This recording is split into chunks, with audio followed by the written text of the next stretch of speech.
Ħadd daqs persuni li ġarbu mill-esperjenzi li għaddew minnhom wara l-proċess tal-IVF ma jistgħu jitkellmu. Kieku setgħu tkellmu dawn il-persuni minfloki għax ħadd daqshom ma jista' jesprimi ħsibijiet għal sitwazzjonijiet li llum nafu li jista' jkun hawn soluzzjonijiet għalihom. Kemm dan il-kliem ta' empatija ma' nies li ma jistennew xejn għajr li wieħed issa jaġixxi fuq weda ewlenija ta' Gvern Laburista ġdid. Il-Prim Ministru Robert Abela fetaħ id-dibattitu parlamentari dwar l-emendi fil-liġi tal-IVF li għandhom lan li aktar nies isiru ġenituri. Darba fil-għaxija l-Prim Ministru mhux biss tkellem fuq weda ewlenija tal-Partit Laburista li ġimwiet li titwettaq fl-ewwel mitjum ta' gvern ġdid, iżda semma l-esperjenzi ta' persuni li resqu l-qudiem u taw l-esperjenza qarsa li tilfu t-tarbija tagħhom ftit wara twelid u jafu li mingħajr l-emendi mresqa se jiġrilhom l-istess għal kull wild ieħor li jippjanaw minħabba kundizzjoni ġenetika. Qudiem dawn ir-realtajiet, Dr. Abela saħaq li dawn il-persuni jistennew soluzzjoni u din qed tingħata bl-emendi fil-liġi, anke għaliex waħda mill-emendi tgħid li permezz ta' teknoloġija avvanzata. F'każijiet ta' kundizzjonijiet ġenetiċi serji isir pre-implantation genetic testing for monogenic diseases, dak magħruf bħala PGTM. Ejduli, kif tista' twarrab l-empatija mill-prinċipji li għandhom jiggwidawk fit-tmexxija?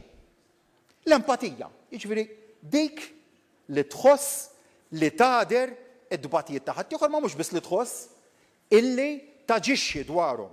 Il-Prim Ministru kien ċar u qal li l-għażla li għandu qudiemu l-Parlament hija waħda ċara u favur li aktar persuni isiru ġenituri f'pajjiżna stess. Jekk irridux ngħinu lil dawn il-familji jew inħalluhom ibatu. Jekk irridux aktar ħajjiet ġodda jew le. Fuq kollox, jekk irridux inħallu x-xjenza twassal għal ħajjiet li jgħixu, jew inħallu ma nagħmlu xejn u nħallu tarbija li tmut fil-ġuf, jew ftit wara t-twelid b'ħafna sofferenza. L-għażla li ħadna bħala gvern hija waħda ċara kristall. Għal dawn il-domandi qed inwieġbu b'mod ċar u determinat. Daqshekk kien ħbejna wara subajna nesportaw l-isfida ta' dan il-kopji barra minn Malta. F'diskors b'saħħtu u li jimmarka azzjoni, il-Prim Ministru appella għal vot b'saħħtu favur il-liġi imresqa tal-IVF.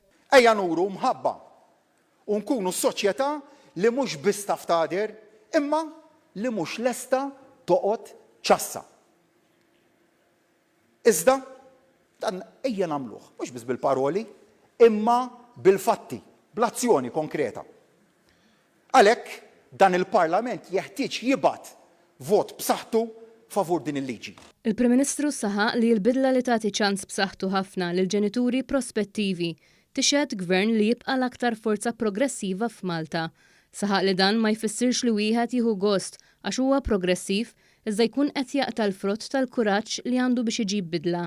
Sostna li għalhekk vot favur din il-liġi huwa vot favur il-ħajja, l-imħabba u li Malta tassew tkun ta' kulħadd. Vot favur dawn il-bidliet huwa vot favur aktar ħajjiet.